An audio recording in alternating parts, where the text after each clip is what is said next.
Hello everyone, welcome back my new class. तो guys, अगर आप लोग भी क्लास 10वीं में पढ़ते हैं और बोर्ड एग्जाम आप लोग को 2026 में देना है ना, तो ये वीडियो आप लोगों के लिए महत्वपूर्ण होने वाली है, क्योंकि मैं आप लोग को इस वीडियो में बताने वाला हूँ प्रमेय 6.1 थेल्स प्रमेय या आधारभूत प्रमेय भी इसको बोलते हैं। इसको प्रूव कैसे करते हैं वो मैं आप लोग को इस वीडियो में बताऊँ। अगर गाइज आप लोग इस वीडियो को अंत तक देखते हैं तो मैं वादा करता हूँ आप लोग को थेल्स प्रमेय प्रूव करना आसानी से सिखा करके जाऊंगा। बस आप लोग को भी एक वादा करना होगा कि इस वीडियो को अंत तक देखना होगा। अगर आप लोग अंत तक देखते हो ना, तो मैं इतना आसान तरीके से इसको प्रूव कराऊंगा ना कि एक बार में ही आप लोगों को समझ में आ जाएगा। कहीं पर भी कोई भी वीडियो देखने की जरूरत नहीं पड़ेगी, एक बार में ही समझ में आ जाएगा। देखिए, इसका जो मैं प्रूव कराने वाला हूँ, तो इसके लिए मैं अलग अलग डायग्राम बना लिया हूँ। देख रहे हैं ना, अलग अलग डायग्राम के हिसाब से मैं आप लोगों को प्रूव करके दिखाऊंगा और समझाऊंगा कि ताकि आप लोगों को आसानी से समझ में आ जाए। देख रहे हैं ना, मैं अलग अलग इसका डायग्राम बना लिया हूँ। कैसे इसको प्रूव करना है वो मुझे पता है, आप लोगों को कैसे सिखाना है ताकि आप लोगों को आसानी से समझ में आ जाए। तो चलिए गाइस, इस डायग्राम को अभी हम लोग साइड करते हैं।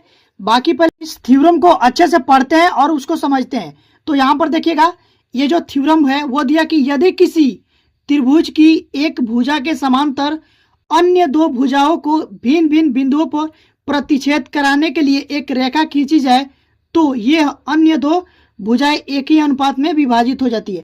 इसका मतलब क्या हुआ वो आप लोग पहले समझ लिए। देखिए, ये बोला ना कि यदि किसी त्रिभुज की, तो एक पहले हम लोग एक त्रिभुज बना लेते हैं। चलिए, मैं रब के लिए एक डायग्राम बना रहा हूं। पहले हम एक त्रिभुज बना लेते हैं, ठीक है। और देखिए, ये जो त्रिभुज बनाए हैं इसमें तीन भुजा है। पहला भुजा ये है और दूसरा ये और तीसरा ये। तो ये बोला है ना कि यदि किसी त्रिभुज की एक भुजा के समांतर, किसी भी एक भुजा के समांतर, या फिर आप लोग ये भुजा लो, ये भुजा, किसी भी एक भुजा के समांतर अन्य दो भुजाओं को भिन्न भिन्न बिंदुओं पर प्रतिच्छेद करने के लिए एक रेखा खींची जाए। चलिए, इस भुजा के समांतर, तो पहले सबसे पहले इसका नाम दे देते हैं। ये जो त्रिभुज है इसका नाम भी हम लिख देते हैं ए, ये है बी और ये है सी, ठीक है ना। तो इस बीसी भुजा के समांतर भिन्न भिन्न बिंदुओं पर, देख रहे हैं ना, भिन्न भिन्न बिंदुओं पर प्रतिच्छेद कराया जाए। तो चलिए, इसको हम ऐसे प्रतिच्छेद कराते हैं इस बिंदु पर, जिसका नाम मैं दे देता हूं डी, और इसका नाम देता है इस बिंदु का ई, ठीक है। अब देखो, रेखा खींची जाए, ये रेखा खींच लिए, तो रेखा खींची जाए तो ये अन्य दो भुजाएं एक ही अनुपात पर विभाजित हो जाती है। एक ही अनुपात पर विभाजित हो जाती है, इसका मतलब क्या हुआ, ये जो भुजा है ना, ये ए बी और ये ए सी, ये एक ही अनुपात पर विभाजित हो जाती है। इसका मतलब ये हो जाएगा ए डी बटे में बी डी और बराबर हो जाएगा ए ई बटा ई सी। और थेल्स पर मैं यही बोला है प्रूव करने के लिए। तो देखिए, इसको प्रूव करने के लिए हम लोग को क्या क्या करना पड़ेगा वो आप लोग अब ध्यान से समझिएगा। यहां से देखिए, सबसे पहले हम यहां पर लिखेंगे दिया है, यहां से लिखेंगे हम दिया है। क्या दे दिया है वो लिख लेंगे। इसमें देखो दे दिया है कि बीसी के समानांतर क्या है, डीई है। बीसी समानांतर डीई दे दिया है, तो यहां से लिखेंगे बीसी समांतर दे दिया है डीई, ठीक है ना। ये डीई समानांतर दे दिया है। अब हम क्या करेंगे, और इसमें उसके बाद लिखेंगे क्या सिद्ध करना है, तो यहां से लिखेंगे सिद्ध करना है।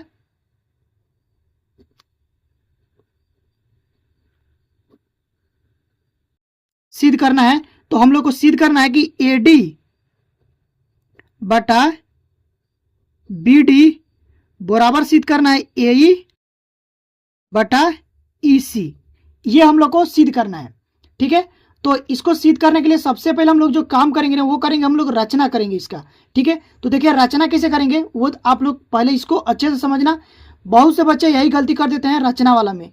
तो रचना आप लोग अच्छे से समझ गए ना, तो इस प्रमेय को आप लोग आसानी से ही खुद से इसको प्रूव कर लोगे। बस इसमें जो मेन होता है वो रचना होता है। तो आप लोग रचना को आराम से समझिए, मैं आप लोग को आराम से समझा रहा हूं, ठीक है। तो देखिए, रचना में हम सबसे पहले क्या करेंगे, यहां से डी से, देखो डी से हम लंब ढारेंगे किस पर, एसी पर, ठीक है ना। डी से लंब ढारेंगे एसी पर, ठीक है, इस पर लंब ढारेंगे। उसके बाद ई से लंब ढारेंगे ए बी पर, ठीक है, ई से लंब ढारेंगे ए बी पर, इसका नाम देते हैं एन और इसका नाम दे देते हैं एम, ठीक है ना। तो डीई पर देखो, ए सी पर लंब डीई डाला और ए बी पर लंब ई एम डाला, ठीक है। अभी मैं आप लोग को रफली बता रहा हूं, अभी आप लोग को ओरिजिनल डायग्राम से देखिए मैं यहां पर बना लिया हूं, देख रहे हैं ना, यहां पर मैं बनाया हूं, इससे आप लोग को आसानी से क्लियरली समझ में आ जाएगा। बस आप लोग मोटा मोटा समझिए जो मैं अभी बता रहा हूं, ठीक है ना। तो ये लंब ढार दिया, उसके बाद से क्या करेंगे, डी से हम लोग सी को मिलाएंगे, क्या करेंगे, डी से सी को मिलाएंगे और बी से ई को मिलाएंगे, ठीक है। इतना काम हम लोग रचना में किए हैं, तो यहां से हम लोग को लिखना भी पड़ेगा, तो यहां से लिखेंगे रचना, हेडिंग बनाएंगे रचना ब्लैक पेन से। रचना में देखो क्या क्या हम लोग किए ना, वो चीज हम लोग को यहाँ पर लिखना है। रचना में आप लोग जो जो भी काम किए हैं उसको आप लोग को रचना में लिखना है। तो देखिए पहला में लिखेंगे हम, सबसे पहले क्या किए, देखो डी एन लंब, यहां से लिखेंगे डी एन लंब, ऐसे डायरेक्ट मत करिए, इसको काट दीजिए, ठीक है, डायरेक्ट नहीं करना, ऐसे लिखेंगे डी से एसी पर, एसी पर डीएन लंब, ठीक है ना, एसी पर लंब, एसी पर लंब डीएन, ये डीएन यहां से लिख देंगे डीएन, तथा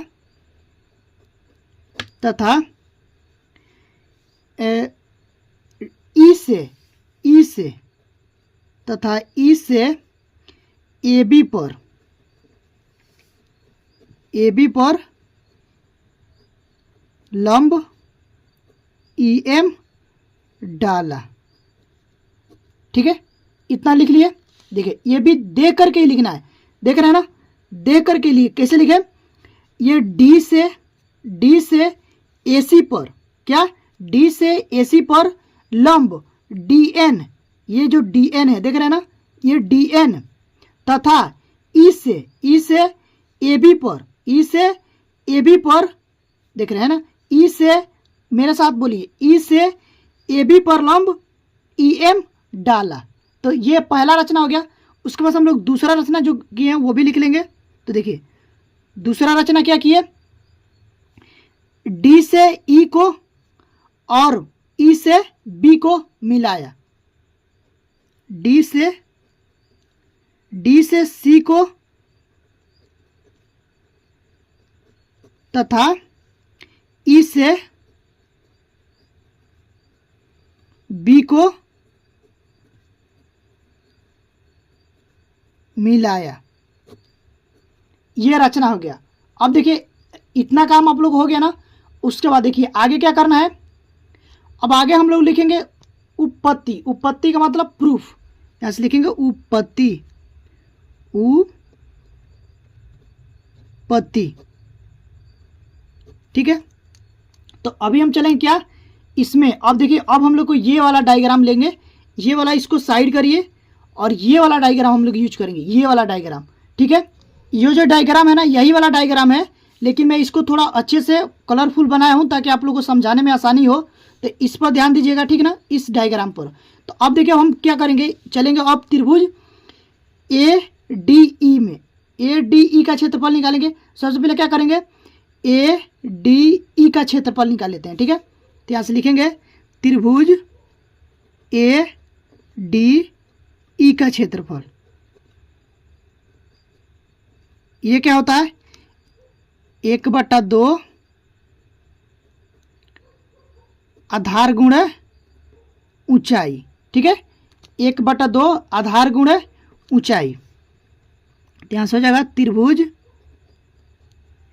ए डी ई का क्षेत्रफल बराबर 1/2। अब देखो अब आधार क्या लेंगे हम, तो यहां से समझिएगा, आधार हम लेंगे ये वाला, ये एडी आधार लेंगे, इसमें एडी, इसको ऐसे करिए, ठीक है ना, ये आप लोग को एडी आधार हो जाएगा। एडी क्या लेंगे हम लोग, आधार एडी आधार लेंगे, एडी आधार लेंगे। देखो ये डायग्राम ऐसा है, तो इसमें से हम लोग क्या लेंगे, पहले एडी आधार मान के चलेंगे। तो जब AD आधार मान के चलेंगे तो यहाँ से आधार क्या हो जाएगा, AD हो जाएगा। जब आधार AD हो गया तो इसमें जो होगा ना ऊंचाई यानी कि लंब क्या होगा वो समझिए। तो देखिए AD पर जो हम लोग लंब ढारे थे, क्या ढारे थे, यहाँ पर जो लंब ढारे थे EM, क्या लंब ढारे हैं, EM। आप लोग को आधार यानी कि ऊंचाई इसका जो होगा ना वो EM हो जाएगा। EM हो जाएगा, कैसे होगा देखिए, अगर यही वाला डायग्राम है, देखिए त्रिभुज ADE वाला त्रिभुज, ये है डायग्राम, इसको अलग ही है ADE। तो इसमें देखो ये आधार मान लेते हैं हम, देखो इसको आधार माने हैं। जब इसको आधार माने हैं AD को, तो इसका जो लंब होगा, लंब क्या होता है, जिस पर 90 अंश का कोण बने, जो लंबवत हो उसको लंब कहते हैं। लंब बोले तो ऊंचाई, तो इसका जो ऊंचाई होगा ना वो हो जाएगा EM हो जाएगा। तो ऊंचाई हम EM लेंगे। तो इसमें बच्चे कंफ्यूज होते हैं, तो इसमें आप लोगों को कंफ्यूज नहीं होना है। तो क्या ऊंचाई क्या लेंगे, यहाँ से हो जाएगा गुणे में EM, ठीक है ना, इतना समझ गया ना। तो इसको आप लोग मान लीजिए समीकरण नंबर 1, क्या मानेंगे, समीकरण नंबर 1। अब उसके बाद हम चलेंगे इस वाले त्रिभुज में, किसमें, DEB में, त्रिभुज DEB में। कौन सा त्रिभुज, DEB में, ठीक है, DEB में। तो यहां से लिखेंगे त्रिभुज DEB का क्षेत्रफल, ये भी हो जाएगा 1/2 आधार गुणे ऊंचाई। इसका मतलब देखो आर लिख करके ऐसा गोला कर रहा हूँ, ऊ लिख कर ऐसा गोला कर रहा हूँ, तो इसका मतलब आधार और इसका मतलब ऊंचाई। इसमें आप लोग को कंफ्यूज नहीं होना है, ठीक है। तो अब देखिए, अब ध्यान से समझिएगा, ये वाला आप लोग को इसका मैं डायग्राम दिखा रहा हूँ। देखो ये त्रिभुज ऐसा है, ऐसा है ना, देखिएगा ध्यान से समझिएगा, DEB और यहाँ पर है DEB। अब देखिए इसका तो आधार हो जाएगा क्या, ये वाला हो जाएगा, ये DB हो जाएगा।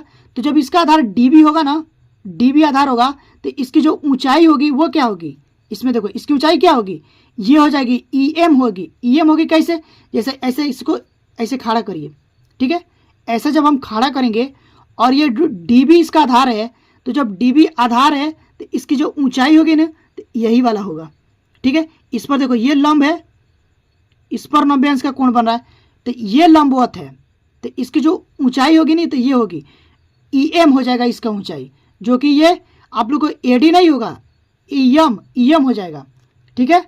तो इसको ध्यान से समझिएगा। देखिए ऐसा में से ये जो डायग्राम है ना, इसको ही मैं काटा हूँ, देखो देख रहे हैं ना, ऐसा करेगा तो आप लोग को क्लियर समझ में आएगा। यहाँ से देखो ये DEB है ना, यहाँ पर भी DEB है, ठीक है, और ये जो लंब डाला गया है EM, ये वही वाला है EM। तो इसको अगर ऐसे खड़ा करोगे ना ऐसे, तो देखो ये आधार हो जाएगा, और जो आधार पर ये जो लंबवत है यही आप लोग की ऊंचाई हो जाएगी। तो इसकी जो ऊंचाई होगी वो क्या होगी, EM, याद रखना। तो इसको भी ऐसे लिखेंगे 1/2, और इसका आधार क्या है DB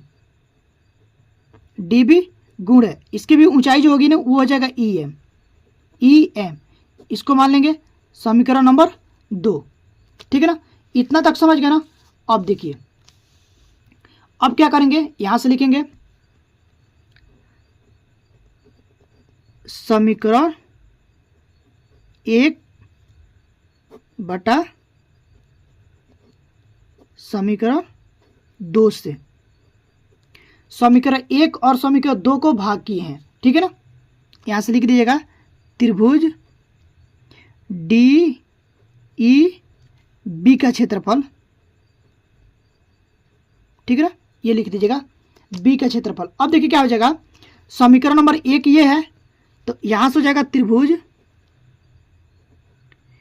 ADE का क्षेत्रफल, ठीक है, और बटे में हो जाएगा त्रिभुज DEB का क्षेत्रफल, DEB का क्षेत्रफल, ठीक है, बराबर। अब देखिए क्या होगा, ये 1/2 हो जाएगा, यहाँ पर 1/2 AD गुणे में AD है ना, AB लिख दिया हूँ, AD है, ठीक है, AD गुणे EM बटे में हो जाएगा 1/2 ये DB गुणे में EM। ठीक है, अब देखिए 1/2 से 1/2 कटेगा, ठीक है ना, EM से EM कट जाएगा, तो यहां से क्या बचा, यहां से बचा त्रिभुज ADE का क्षेत्रफल बटा त्रिभुज DEB का क्षेत्रफल बराबर हो जाएगा AD बटा BD। लिख लो, BD लिख लेते हैं, BD भी लिख सकते हैं या फिर DB भी लिख सकते हैं। ठीक है, तो इसको हम लोग BD लिख दिए, इसको मान लेंगे समीकरण नंबर 3 मान लीजिए। अब देखिए, अब हम लोग को जो सिद्ध करना था, यहां पर देखिए क्या सिद्ध करना था, AD बटा BD, एक तो आ गया है, AD बटा BD आ गया है, देख रहे हैं ना, AD बटा BD आ गया है। अब हम लोग को लाना क्या है, AE बटा EC। तो AE बटा AC लाने के लिए क्या करेंगे, अब देखो AE को आधार मानेंगे, देखो AE को आधार मान के ये वाला त्रिभुज लेंगे, ADE त्रिभुज लेंगे और AE को इस बार आधार मान लेंगे। ठीक है, तो चलिए इसको करते हैं। तो यहां से करेंगे, ये डायग्राम मैं नीचे लेकर आ रहा हूं। देखो डायग्राम इसलिए बनाया हूं ताकि मैं पन्ने को ऐसा ऐसा करूं ताकि आप लोगों को सामने डायग्राम रहे और आप लोगों को समझ आसानी से समझे आप लोग। ठीक है ना, अब देखिए फिर लिखेंगे, हम क्या लिखेंगे, त्रिभुज ADE का क्षेत्रफल।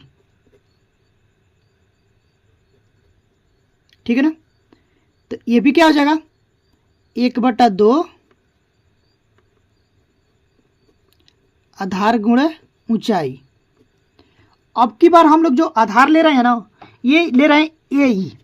ठीक है, अब की बार जो आधार ले रहे हैं ये ले रहे हैं AE आधार ले रहे हैं। तो जब AE आधार लेंगे ना, तो इसमें देखो लंब क्या ढा रहे हैं, इस पर DN लंब ढा रहे हैं ना, तो इसकी जो ऊंचाई होगी वो DN हो जाएगी। ठीक है ना, एक बार मैं आप लोगों को एक बार इसका फिगर लेकर के बता रहा हूं। ठीक है, किधर है, ये वाला है। ठीक है, देखिए ये वाला है AD, देखिएगा ये वाला जो त्रिभुज है AD, यहां से आप लोग क्लियर समझ में आएगा, ADE, यहां पर भी ADE, और इसमें जो लंब डाला गया क्या डाला है, DN, लंब है DN। और जब इसको हम लोग आधार लेंगे AE को, तो इसको ऐसे करिए, ऐसा करिए, एकदम सीधा करिए। ठीक है, तो जब इसको सीधा करेंगे, ये आधार है, तो इसकी जो ऊंचाई होगी, ऊंचाई क्या होता है, लंबवत होता है, तो ये जो लंबवत डाले हैं तो इसकी जो ऊंचाई हो जाएगी वो हो जाएगी DN ऊंचाई हो जाएगी। ठीक है, तो यहां से देखो इसका जो आधार होगा वो हो जाएगा AE, तो ये होगा त्रिभुज ADE का क्षेत्रफल बराबर हो जाएगा 1/2, आधार क्या लिए हैं हम लोग, देखो आधार लिए हैं AE, ये वाला आधार लिए हैं AE, तो यहां से लिखेंगे AE गुणे ऊंचाई इसकी हो जाएगी DN। अभी मैं आप लोगों को समझाया, ठीक है ना। अब इसको हम लोग मान लेंगे समीकरण नंबर 4। ठीक है ना, उसके बाद देखिए फिर लिखेंगे, अब हम लोग चलेंगे इस त्रिभुज में, त्रिभुज DEC में, DEC में क्या, कौन सा त्रिभुज, DEC। ठीक है ना, इसका भी मैं डायग्राम ले रहा हूं आप लोगों को दिखाने के लिए। देखिए ये वाला डायग्राम है, कौन सा, यहां से D। ठीक है ना, देखिएगा क्लियर, इसको आप लोग को एक इधर करते हैं। देखिए यहां से DEC, DEC ये वाला त्रिभुज ले रहे हैं, ये और ये वाला। ठीक है, समझ गए ना, तो वही वाला है DEC ये वाला त्रिभुज। ठीक है ना, अब देखिए क्या करेंगे, इसमें चलेंगे, तो यहां से लिखेंगे, पहले लिख लेते हैं त्रिभुज, अच्छा दिख रहा है ना, त्रिभुज DEC का क्षेत्रफल। ठीक है, ये भी हो जाएगा 1/2 आधार गुणे ऊंचाई। तो ये हो जाएगा त्रिभुज DEC का क्षेत्रफल बराबर हो जाएगा 1/2। अब देखो इसका आधार जो होगा, आधार कौन सा हम लोग को लिए हैं, ये वाला आधार लिए हैं, ये वाला आधार, ठीक है ना, EC वाला आधार लिए हैं, EC। तो यहाँ से लिखेंगे EC गुण है ऊंचाई। अब देखो इसकी क्या हो जाएगी, देखिए इसको भी ऐसा ऐसा खड़ा करते हैं, 1 मिनट। देखिएगा इस पर जो लंब ढारा गया वो DN ढारा गया, ठीक है ना, DN। ये देखो इस पर जो लंब है ना वो DN है। तो ऐसे जब करेंगे ना तो इसकी जो आधार हो जाएगी ये वाला हो जाएगा, ठीक है ना। इसी तो आधार है, तो आधार पर जो लंबवत डाला जाता है ना, ऐसे देखिए ये बढ़ाए हैं तो इस पर जो लंबवत डाला गया है वो DN है, तो इसकी जो ऊंचाई हो जाएगी ना वो DN हो जाएगी। तो यहाँ से लिखेंगे DN,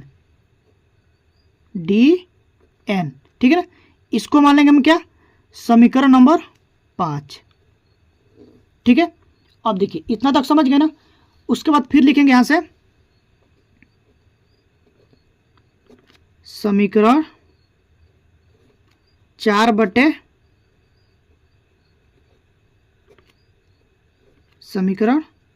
से। देखो ये लिख रहा हूं समीकरण 4/5। इसका मतलब होता है ना कि समीकरण 4 में समीकरण 5 से हम लोग भाग करा रहे हैं, ठीक है। तो इसको हम लोग ऐसे लिख सकते हैं यहां से, और समीकरण नंबर 4 है त्रिभुज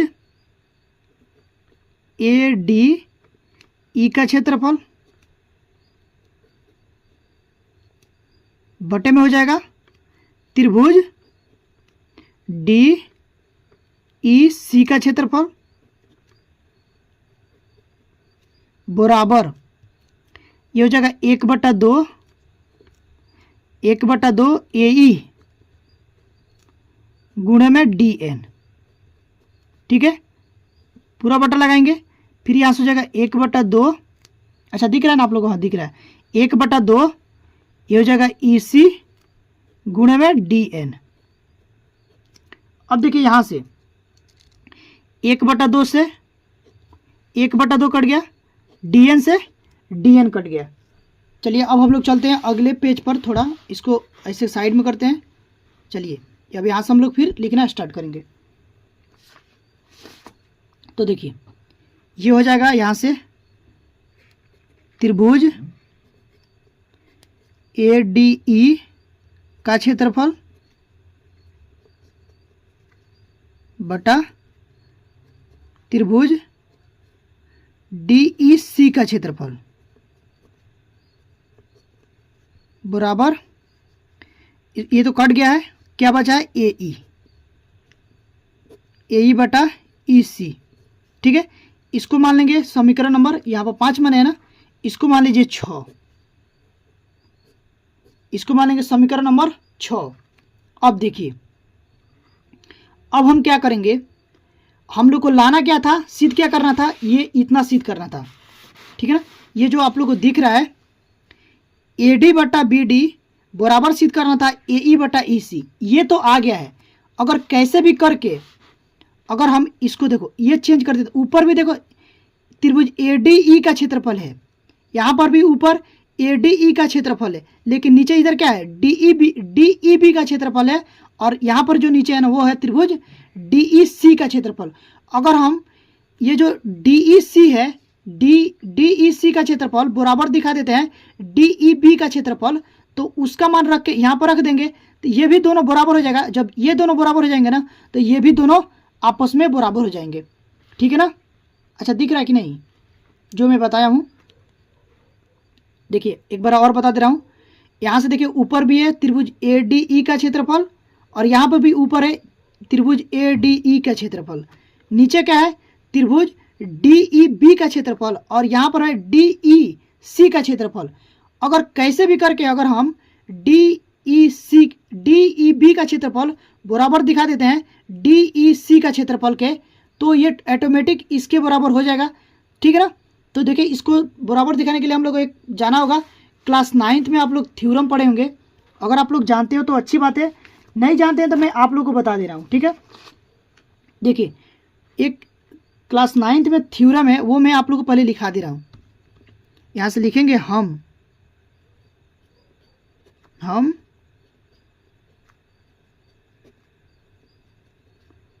हम जानते हैं कि दो समांतर, लिखिए,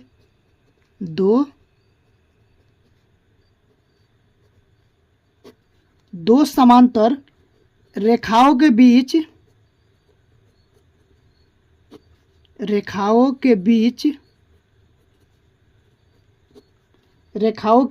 एक ही आधार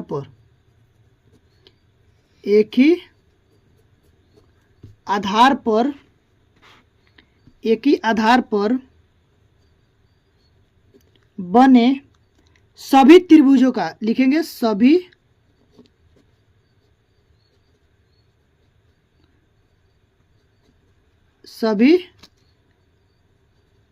त्रिभुजों का क्षेत्रफल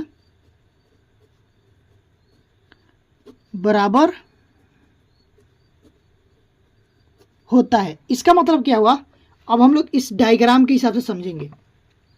अब देखिए, यहां पर BC समानांतर DE है। क्या है? BC समानांतर DE। तो वो देखो यहां पर मैं लिया हूं, इसको आप लोग अच्छे से समझिएगा एक बार। ये वाला जो छोटा वाला डायग्राम है, देखो यहां से ये क्या है, ये जो BC है, BC दे दिया समानांतर किसके? DE के। और ये जो DE है, एक ही आधार पर देखो ये दो त्रिभुज बना है, ठीक है ना। एक त्रिभुज तो ये है DEB, और एक त्रिभुज क्या है? DEC।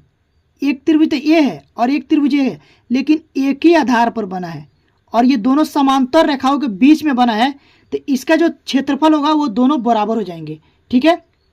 देखो एक मिनट ध्यान से समझिएगा, और इस डायग्राम से मैं समझा रहा हूं आप लोगों को। ये दोनों जो त्रिभुज है ना वो आपस में समांतर है। ये जो BC है वो समांतर है DE के, ठीक है। और ये जो DE है इसका आधार है, मान लेते हैं ये जो DE है इसका आधार, ऐसे समझिए। ये आप लोग को DE आधार है, इस पर देखिए ये जो त्रिभुज बना है DEB, ये त्रिभुज ये देखो DE और ये B, ठीक है। और इसी आधार पर एक और त्रिभुज बना है DEC। ये देखो DEC, ये वाला त्रिभुज देख रहे हैं ना। और ये दोनों त्रिभुज का, इस त्रिभुज का भी और इस त्रिभुज का जो आधार है ना, ये यही है, ये DE इसका आधार है। तो जब इन दोनों का त्रिभुज का क्षेत्रफल होगा ना वो बराबर होगा, ठीक है। तो यहां से हम लोग लिखेंगे कैसे, वो आप लोग समझिए। पहले यहां से ध्यान से समझिएगा, यहां से हम लिखेंगे, अच्छा दिख रहा है ना, लिखेंगे चूंकि ये BC समानांतर DE, चूंकि BC समानांतर DE तथा त्रिभुज, यहां से देखिएगा त्रिभुज किधर है, ये वाला त्रिभुज DEB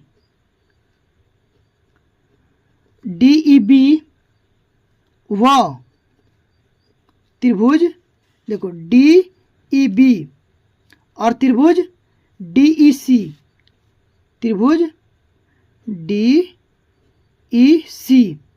एक ही आधार पर बने, ठीक है ना। दोनों यहां से लिखेंगे, दोनों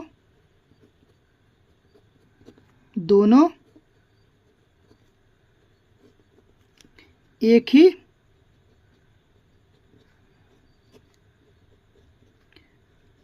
आधार पर बने हैं, ठीक है ना।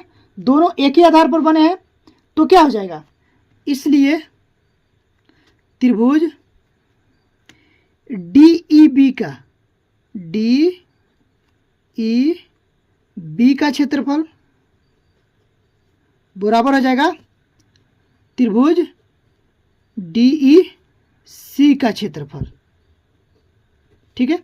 और इसको हम लोग मान लेते हैं समीकरण नंबर, यहाँ पर कितना माने हैं, यहाँ पर समीकरण नंबर 6 माने हैं ना। यहाँ से देखिएगा, यहाँ से 6 माने हैं ना, तो इसको मानेंगे समीकरण नंबर 7, ठीक है। अब देखिए क्या करेंगे, अब हम यहाँ से मान उठा करके यहाँ रखेंगे समीकरण नंबर 6 में, ठीक है ना। तो यहाँ से लिखेंगे समीकरण 7 से त्रिभुज DEB का क्षेत्रफल का मान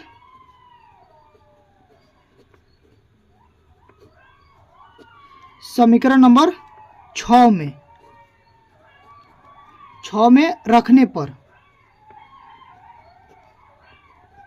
ठीक है, तो अब देखिए यहां से क्या होगा, ये जो DEC का क्षेत्रफल है, DEC का जो क्षेत्रफल है वो क्या है, DEB का क्षेत्रफल। तो यहां से हम लोग रख सकते हैं ना कि इसके जगह पर, देखो इसके जगह पर हम इतना रख सकते हैं और इसके जगह पर हम लोग इतना रख सकते हैं। तो हम इसके जगह पर ये वाला रखेंगे। ठीक है, तो यहां से रखेंगे तो ये वाला क्या हो जाएगा, यहां से हो जाएगा त्रिभुज ADE का क्षेत्रफल बटे में, देखो इसके जगह पर हम लोग ये वाला रखेंगे। तो यहां से रखेंगे त्रिभुज DEB का क्षेत्रफल बराबर हो जाएगा यहां से AE बटे में EC। इतना देख यहां तक हो गया ना। अब देखिए इसको मान लेंगे समीकरण नंबर 8। अब देखिए, अब आप लोग ध्यान से समझिएगा, यहां से मैं दिखा रहा हूं जो, वो आप लोगों को ध्यान से समझना है। देखिए यहां से ये जो समीकरण नंबर 3 है, यहां से देखिए समीकरण नंबर 3 क्या है, त्रिभुज ADE का क्षेत्रफल बटे में त्रिभुज DEB का क्षेत्रफल बराबर AD बटा BD है। और ये भी देखिए त्रिभुज ADE का क्षेत्रफल बटे में क्या है, त्रिभुज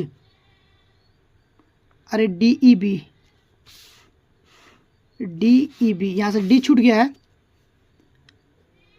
यहां से D था ना, वो D यहां पर छूट गया। ठीक है, DEB का क्षेत्रफल, यानी कि दोनों सेम है। यहां से देखिए दोनों सेम है, ध्यान से देखिए, यहां से ये वाला और ये वाला दोनों सेम है।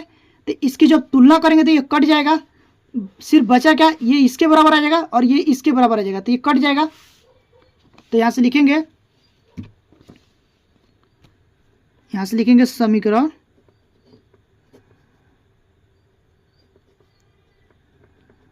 3 तथा समीकरण 8 की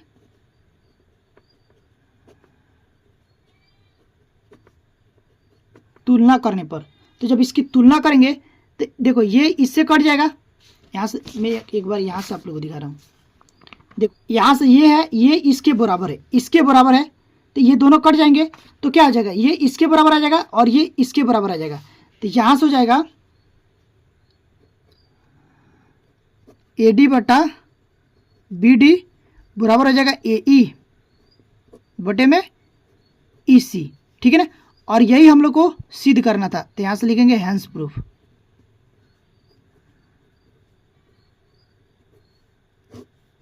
ठीक है, तो उम्मीद करता हूं कि इतना अगर आप लोग समझ गए होंगे ये थेल्स पर में।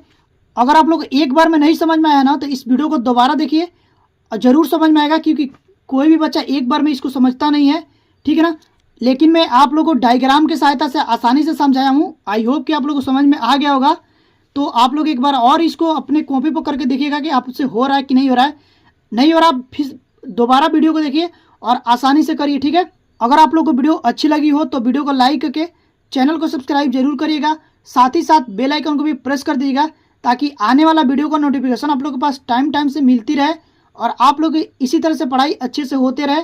तो अभी के लिए बस इतना ही, मिलते हैं इसी तरह की नेक्स्ट वीडियो में। तब तक के लिए थैंक यू फॉर वॉचिंग।